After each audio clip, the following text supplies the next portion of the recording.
Mo'jizaviy Zamzam suvi.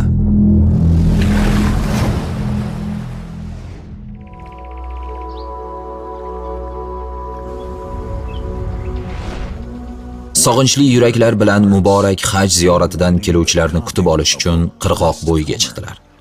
Kemaning ko'rinishini umid va sabr bilan kutmoqdalar. Butun qishloq oppoq libos kiygan hojilarni kutib olishga hozirlik ko'rmoqda. Qalblar shifosi, eng ulug' quduqdan chiqqan suv Zamzam suvini ichishga oshiqmoqdalar.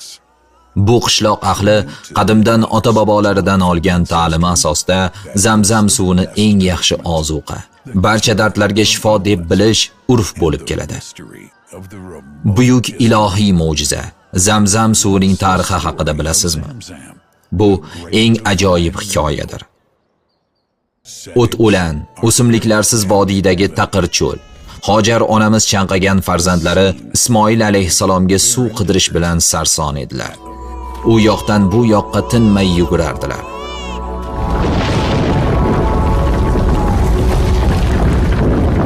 Shu payt Allohning fazli ila yerdan buloq otilib chiqa boshladi. Hojar onamiz oqib chiqayotgan bu suvni qo'llar bilan to'xtatishga harakat qildilar. Ammo harchand urinsalar ham buni uddalay olmadilar va Zamzam, to'xta deb aytardilar. Jabroil alayhisalom yerga bosdi qadam. Cho'l u sahrodan otildi suv shuvdan. Hammasidan ham ziyoda bu abadiy qoluvchi mo'jiza. Qadimgi an'analarni qaytarish bu bir adolat. Bunday musaffo suvni ichib ko'rsatingchi sadoqat. Tana va ruh uchun shifo. Mehribon Alloh o'z rahmatin qildi ato. Payg'ambar sabab bo'ldi uning barokati yanada a'lo.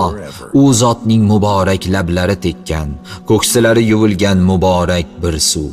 Taqvodorlarga ilohiy in'om.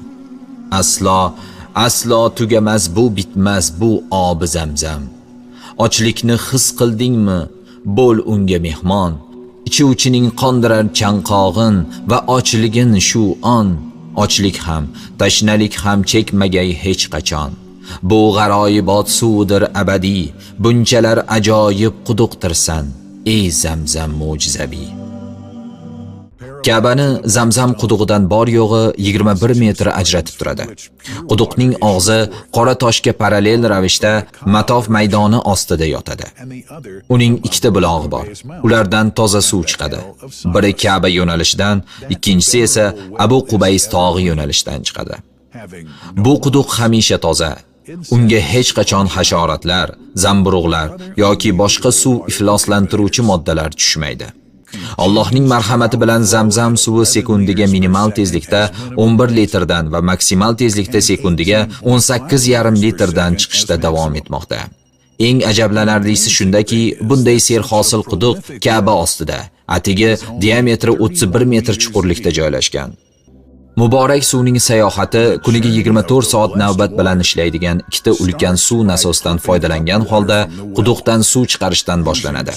Bir zumda ushbu nasoslar maxsus quvurlar orqali Makka shahrining Kuday hududidagi Zamzam suvini tarqatish uchun barpo etilgan Qirol Abdulloh bin Abdul Aziz zavodiga uzatiladi. Billurdek tiniq suv yo'lda. Keling ey ziyoratchilar, qolib ketmasdan cho'lda. Rasululloh sallallohu alayhi va sallam masjidlariga Zamzam suvi maxsus tankerlarda olib kelinadi. Ularning qopqoqlari va klapanlari suvni har qanday zararli narsalar tushishidan saqlash uchun mahkam qulflanadi. Payg'ambarimiz alayhisalom masjididagi mas'ul shaxsdan boshqa hech kim qulfni ocha olmaydi. Odatda kuniga 150 ming litr suv tashiladi, ammo haj mavsumida bu ko'rsatkich kuniga 400 ming litrgacha ko'tariladi. Suvni tortib olish, quyish, quvurlar va tankerlarni boshqarish jarayonlari yuqori texnologiyali tizim yordamida amalga oshiriladi. Muborak suv ikki muqaddas masjidga steril idishlarda beriladi. Ichimlik joylari va hovlilarga ham taqsimlanadi. Idishlar Masjidul Harom va Payg'ambarimiz alayhisalom masjidlarining turli xil to'ldirish joylarida tayyorlanadi. So'ngra ikki masjidning ichida va atrofida elektr mashinalarda tashiladi. Ziyoratchilar uchun qulaylik yaratish maqsadida suvlar salqin va iliq holda saqlanadi.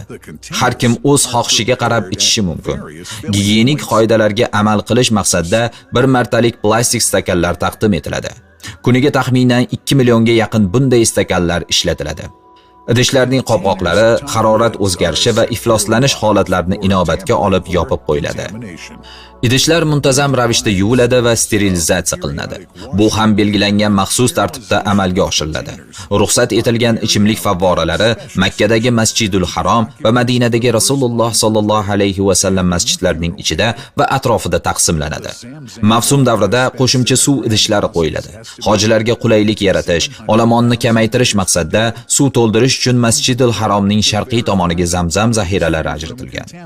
Odamlar gavjum joylarda suv bilan ta'minlash uchun ryukzak suv idishlari ham joriy etilgan. Shuningdek, ikki muqaddas masjid atrofida filtrlangan suvlar o'rnatilgan. Dafn marosimi hududida ham holat shunday. Masjidul Haromga tarqatiladigan Zamzam suvi har kuni 700 ming litrni tashkil qiladi. Ammo mavsum davomida bu ko'rsatkich kuniga 2 million litrgacha ko'tariladi. Zamzamda ifloslantiruvchi moddalar, turli aralashmalar va bakteriyalar yo'qligiga ishonch hosil qilish uchun kun davomida konteynerlar, favvoralar va tankerlardagi suvdan namunalar olinadi. Maxsus laboratoriyada tekshirish uchun har kuni kecha-yu kunduz 100 ga yaqin namuna olinadi. Qanday ham ajoyib va mo'jizalarga boy Zamzam suvi. Hijriy 1431, milodiy 2010-yilda Makkaning Kuday hududida Qirol Abdulloh bin Abdulaziz zavodining ochilishi Zamzam suvi loyihasi uchun katta yutuq bo'ldi. Bu zavod tufayli butun yer yuzidagi musulmonlarga eng afzal suv, Zamzamni tarqatish mashaqqati bir munchaga yengillashdi. Muborak suvning ifloslanishi va buzilishini oldini olish uchun turli favqulodda xavfsizlik choralari joriy etilmoqda. Zamzam xalqaro avtomatlashtirish standartlariga muvofiq avtomatik ravishda idishlarga solinadi. Zavod kuniga 1,5 millionta 10 litrli baklashkalarni saqlash va tarqatish uchun avtomatlashtirilgan markaziy omborni o'z ichiga oladi. Odamlarga Zamzam suvidan iste'mol qilishni osonlashtirish uchun shtrix kodli o'qish moslamalari joriy qilingan bo'lib, bu Zamzamni avtomatik ravishda tarqatish imkonini beradi. Muntazam ravishda bu muborak Zamzam suvini asl ifloslanmagan holatda saqlash va uni butun dunyo musulmonlariga yetkazish uchun eng yangi va zamonaviy texnologiyalarni qo'llash ustida izlanishlar olib borilmoqda. Alloh taolo o'zi farz qilgan ibodatni ado etishimizga tavfiq ato etsin. Muborak maskanlarni ziyorat qilib, Zamzam suvidan to'yib ichishimizni nasib etsin. Rasululloh sallallohu alayhi va sallam Zamzam suvi nima uchun ichilsa, o'shangadir. Agar uning shifo bo'lishini so'rab ichsang, Alloh senga shifo berur. To'yish uchun ichsang, Alloh seni u ila to'ydirur. Chanqog'ingni ketkazish uchun ichsang, Alloh sening chanqog'ingni ketkazur deganlar. Imom Doraqutniy rivoyati.